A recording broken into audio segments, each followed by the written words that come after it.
Hello everyone. आज हम इस वीडियो में ग्राफ क्यूएल का फर्स्ट एवर कोड लिखेंगे।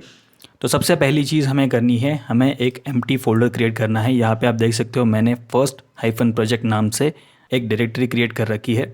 अब इस डायरेक्टरी को हमें हमारे फेवरेट कोड एडिटर में ओपन करना है। तो मेरे पास फ़िलहाल VS कोड अवेलेबल है, तो मैं इस डायरेक्टरी को VS कोड में ओपन कर लूँगा। ओके, इसके बाद हमें सेकंड इम्पॉर्टेंट चीज़ जो करनी है वो है इस पर्टिकुलर डायरेक्टरी को हमें एक CMD में ओपन करना है, कमांड प्रॉम्प्ट में ओपन करना है। ओके, तो यहाँ पे मैंने डायरेक्टरी भी चेंज कर दी है। अब यहाँ पे अगर आप चाहो तो VS कोड के अंदर एक इंटीग्रेटेड टर्मिनल भी आता है। आप इसे टर्मिनल पे क्लिक करके न्यू टर्मिनल ओपन कर सकते हो और यहाँ से भी जो भी कमांड्स मैं आगे बताने वाला हूँ वो कमांड्स यहाँ पे आप एग्जीक्यूट कर सकते हो। मेरा पर्सनल प्रेफरेंस हमेशा एक एक्सटर्नल कमांड प्रॉम्प्ट को होता है, तो मैं यहाँ पे एक्सटर्नल कमांड प्रॉम्प्ट यूज़ करने वाला हूँ। ओके, तो सबसे पहली कमांड जो हमें यहाँ पे रन करनी है वो है npm init-y। अब ये कमांड क्या करेगी? ये कमांड हमें न्यू नोड.js प्रोजेक्ट जनरेट करने में हेल्प करेगी। ओके, तो ये एक package.json फाइल क्रिएट करेगी। अगर मैं यहाँ पे आपको डायरेक्टरी दिखा दूँ तो यहाँ पे फ़िलहाल डायरेक्टरी कम्प्लीटली एम्प्टी है। यहाँ पे कोई भी डिपेंडेंसीज इंस्टॉल नहीं है, कोई भी फाइल क्रिएटेड नहीं है।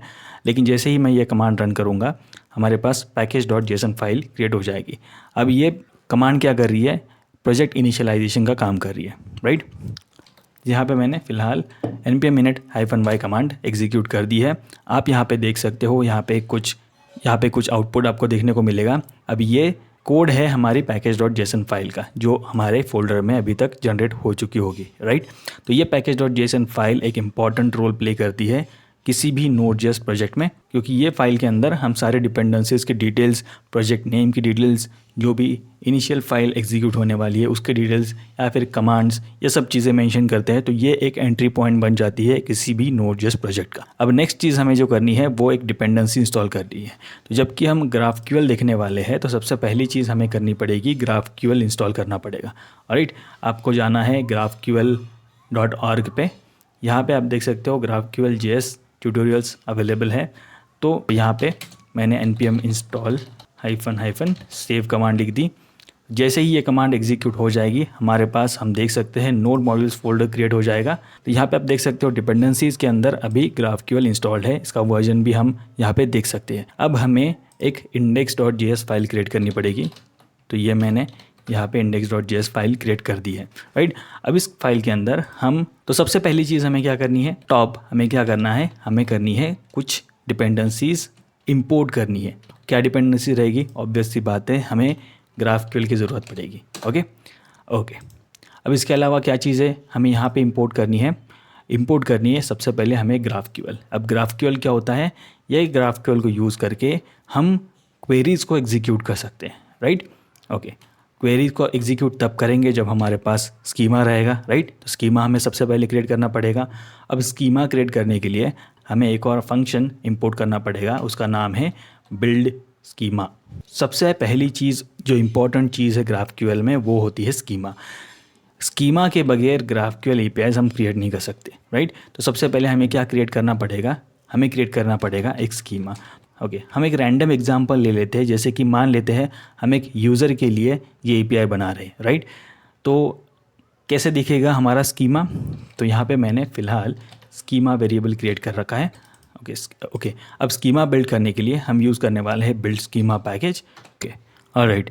तो यहाँ पे हमें यूज़ करनी है बैकटिक। ये मैंने यूज़ करी बैकटिक। अब इस बैकटिक के अंदर हमें लिखना है हमारा स्कीमा। तो जैसे कि हमने पहले भी देख रखा है, ओके, स्कीमा लिखने के लिए हमें एक कीवर्ड यूज़ करना पड़ता है, वो है टाइप।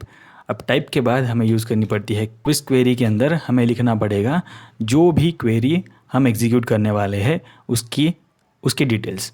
फ़िलहाल हम मान लेते हैं हम एक यूज़र के लिए API बना रहे हैं, तो यहाँ पे हमने API नेम लिख दिया यूज़र। इसका रिटर्न टाइप भी लिखना ज़रूरी है, तो इसकी वजह से हमने लिख दिया स्ट्रिंग। ओके, तो ये लिखने के बाद हमारे पास नेक्स्ट चीज़ हमें जो करनी है वो हमें मेंशन करना है रिजॉल्वर। तो रिजॉल्वर क्या होता है? बेसिकली जब API एग्जीक्यूट होगी, एग्जीक्यूट होने पे जो फंक्शन कॉल होने वाला है उसे कहा जाता है रिजॉल्वर। तो रिजॉल्वर का काम है जो भी लॉजिक में इम्प्लीमेंट करना है एपीआई कॉल होने के बाद, वो हम रिजॉल्वर में मेंशन करेंगे। तो सबसे पहले हम एक वेरिएबल क्रिएट करेंगे। अब इस वेरिएबल के अंदर एक कर्ली ब्रेसेस दे के हमें वो फंक्शन लिखना है जो भी हमने यहाँ पे मेंशन किया है। तो हमारी केस में हम एपीआई क्रिएट करने वाले हैं यूज़र के लिए, तो यहाँ पे हमने लिख दिया यूज़र। ऑलराइट, ये एक फंक्शन की तरह काम करेगा, तो यहाँ पे फंक्शन हमने लिख दिया। ऑलराइट, तो इसके बाद जो भी रिटर्न टाइप रहेगा, जैसे कि यहाँ पे हमने मेंशन कर रखा है स्ट्रिंग, तो हमें इस फंक्शन से सब ऑपरेशंस कंप्लीट होने के बाद एक स्ट्रिंग रिटर्न करनी होगी। तो फिलहाल के लिए मैं एक हार्ड कोडेड स्ट्रिंग रिटर्न करने वाला हूँ, जैसे कि नेम दे देते हैं राम। ऑलराइट, इसको थोड़ा फॉर्मेटिंग कर लेते हैं तो अच्छा दिखेगा। तो हमारा स्कीमा एंड हमारा रिजॉल्वर रेडी है। अब इसे एग्जीक्यूट करने के लिए हमें यूज़ करना है ग्राफक्यूएल फंक्शन। अब ग्राफक्यूएल फंक्शन के अंदर हम स्कीमा, रिजॉल्वर एंड जो भी क्वेरी हम एग्जीक्यूट करना चाहते हैं उसे मेंशन कर सकते हैं। राइट, तो सबसे पहले हम स्कीमा मेंशन करेंगे। राइट, उसके बाद कॉमा दे के हम मेंशन करने वाले हैं रिजॉल्वर।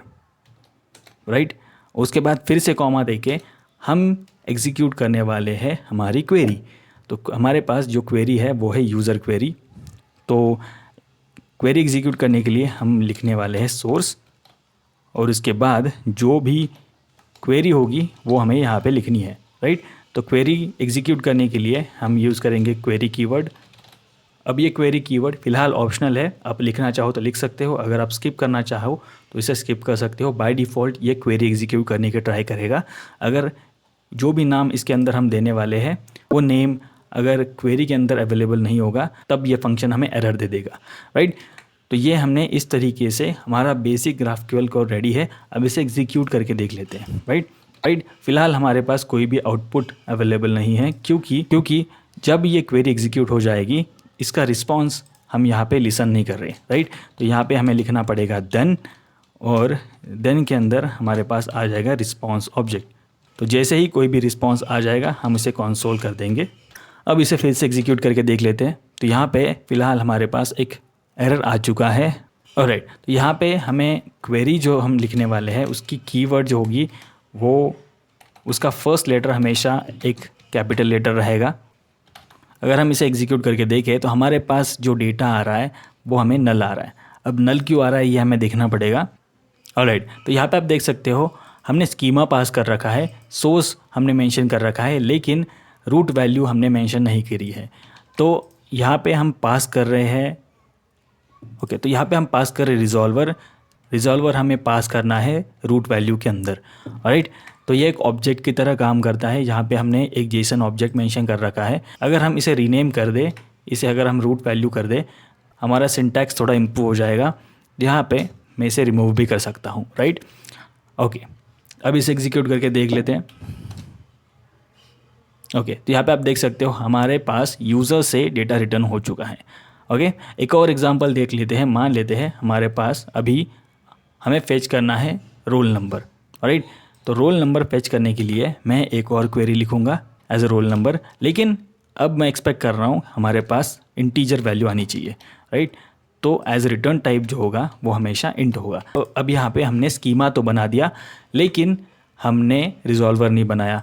तो रिजॉल्वर के लिए हमें यहाँ पे जैसे ही यूज़र ऑब्जेक्ट ख़त्म हो जाता है, यूज़र फंक्शन ख़त्म हो जाता है, हमें रोल नंबर फंक्शन मेंशन कर देना है। तो जैसे हमने यहाँ पे रिटर्न स्ट्रिंग वैल्यू करी है, यहाँ पे हमें रिटर्न करनी है एक नंबर वैल्यू। अब यहाँ पे जब हम क्वेरी करेंगे तब इंस्टेड ऑफ क्वेरिंग यूज़र हम करेंगे क्वेरी रोल नंबर को। राइट, ओके, अब इसे भी एग्जीक्यूट करके देख लेते हैं।